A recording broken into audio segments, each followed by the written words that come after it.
ආයුබෝවන් සුබ අලුත් අවුරුද්දක් වේවා කියලා ඔයගොල්ලන්ට පළවෙනිටම ප්‍රාර්ථනා කරනවත් එක්කම අද මම ඔයාලගේ දැනුමට අරගෙන ආවේ හරි අපූර්ව දෙයක්.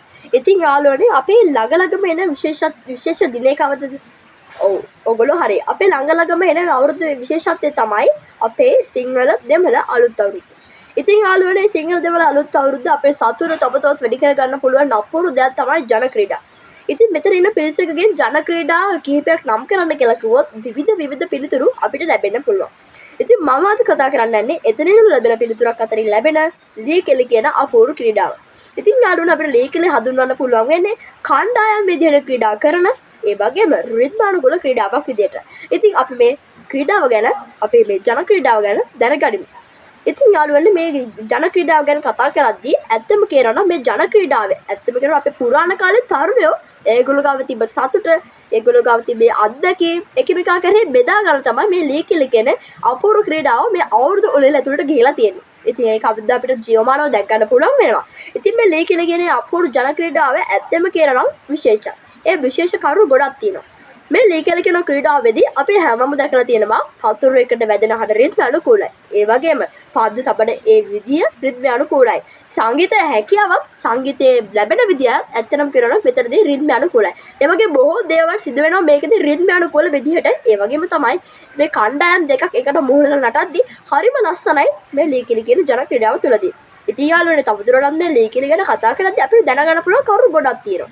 ඉතින් යාළුවනේ ඕගොල්ලෝ දන්නවද අපේ පැරණි තුන්බිත්තත් මගේම අපි මේ ලී කෙලි ක්‍රීඩා කරන්නේ ජයග්‍රහණයට නෙවෙයි. අපි මේ ලී කෙලි යොදාගන්නේ අපේ සතුට සමරන්න. ඉතින් ඒ කාලෙත් එහෙම තමයි කරලා තියෙන්නේ. ඉතින් යාළුවනේ තවත් ඉස්සරහට කතා කරද්දී ලී කෙලි කියන අපූර්ව ජන ක්‍රීඩාවෙන් අපේ ජීවිතේ වර්ධනය වන ගුණාංග රාශියක් තියෙනවා. ඉතින් කීපයක් නම් කරගත්තොත් නැත්නම් මතක් කරගත්තොත් අපේ ශරීර සුවතාවය වර්ධනය වෙනවා. කණ්ඩායමක් විදිහට වැඩ කරද්දී අපිට ඕන වෙන දේ තමයි සාමූහිකත්වය. සාමූහිකත්වය කියන්නේ එකමුතුකම. සමගිය අපේ ජීවිත තුළදී වර්ධනය වෙනවා. ඒ විතරක්ද? තවත් තියෙනවා.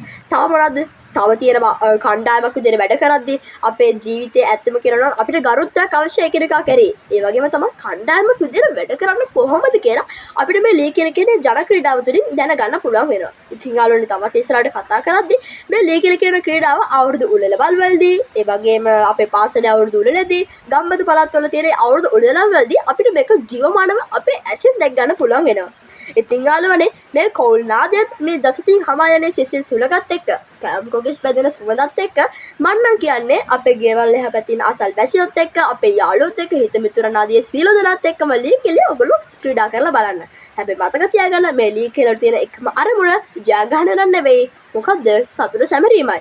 ඉතින් මම අවසාන වශයෙන් කියන්නේ යාළුවනේ ඔයගොල්ලෝ හැමදාම මේ වගේ අපේ කම, අපේ ජාතිය, අපේ ආගම වගේ මේ අවුරුදු උත්සවයේ ආශ්චර්යයක් දාවේ හැමෝටම පෙන්වා දෙන අපූර්ව ජන ක්‍රීඩා අපේ ජීවිතේ ලකීම තියාගමු.